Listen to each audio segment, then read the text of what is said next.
What is up, guys? It's Terry from Gaming Digital with all your tech news and reviews for video games on every platform.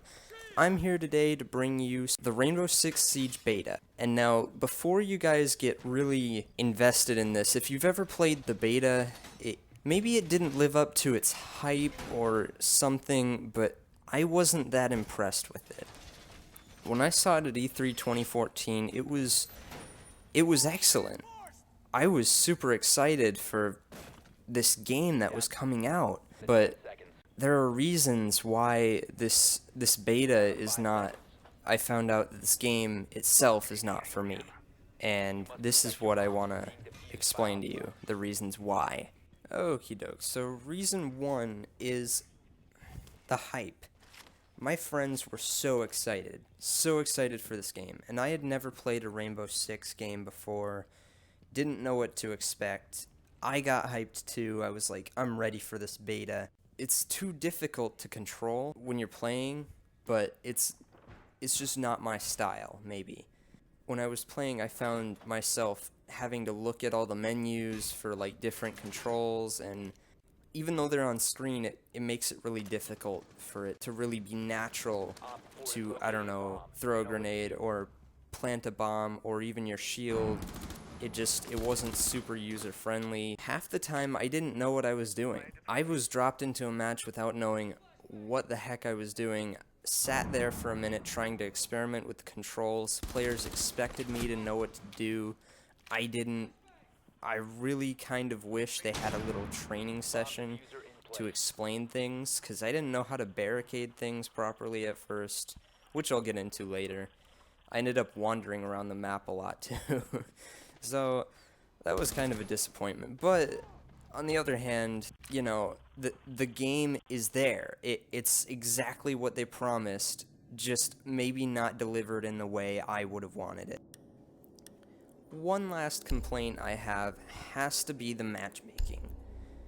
Let me put it to you plain and simple. Matchmaking was shit on this beta. It was horrible. I sat there for 20 minutes at one point trying to get into a match. I was on my phone. I kept looking up, being more and more disappointed, and I found myself finding matches like these frequently. Like, after one match was done, it would try to find another, but it would get stuck, and I would sit there waiting for it to finally give me an error message. Like, really? Then you have to start over. Then once you start over, you have to go back to the main menu and then start up again. It was bad. So that's another downside. Now, I know it's a beta, blah blah blah, but they really, seriously could have used some server work. After they said they improved it, they really didn't. It didn't work out for like the 2 weeks that the beta was up. And to be honest, I didn't find myself playing it as much as I wanted to. I could have, but to be completely honest, I'd rather play Advanced Warfare. I'd rather play other games, because this just isn't my style.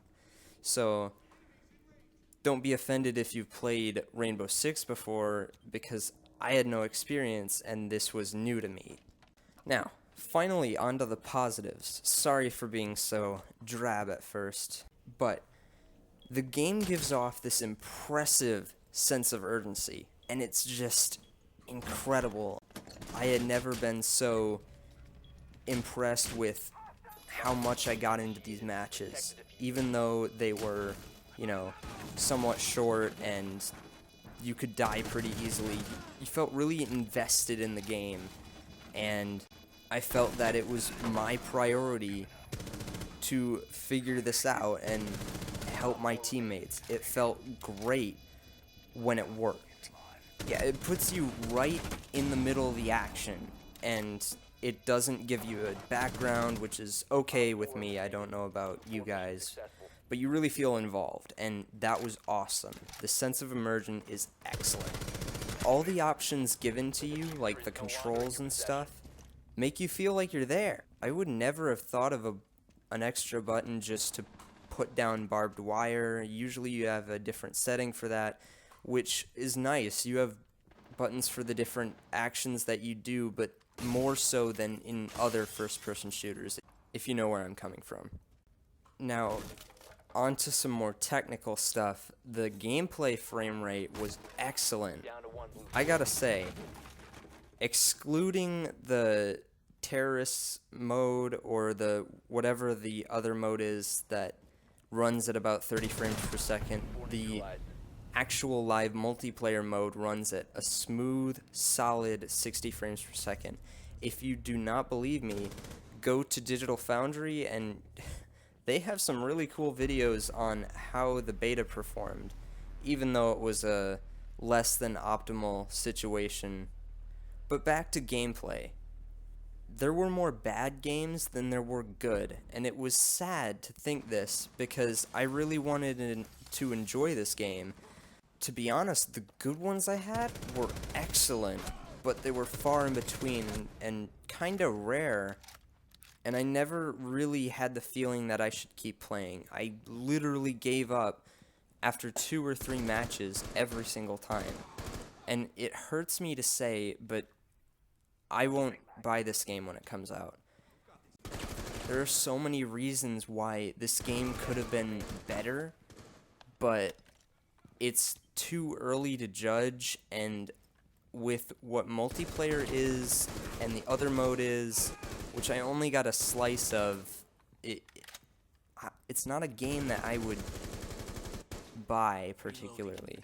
Maybe I should try some other Rainbow Six games, but for right now, I don't see where the developers were going, for the most part. On the other hand, when it does show off what it can do, it's an excellent game. And I'd recommend it for the hardcore who really, really want an invested experience and tactical strategy and stuff like that. But for me, it was not that fun. Tell me what you think in the comments, because I have no idea what you guys thought of the beta, and I really want to know.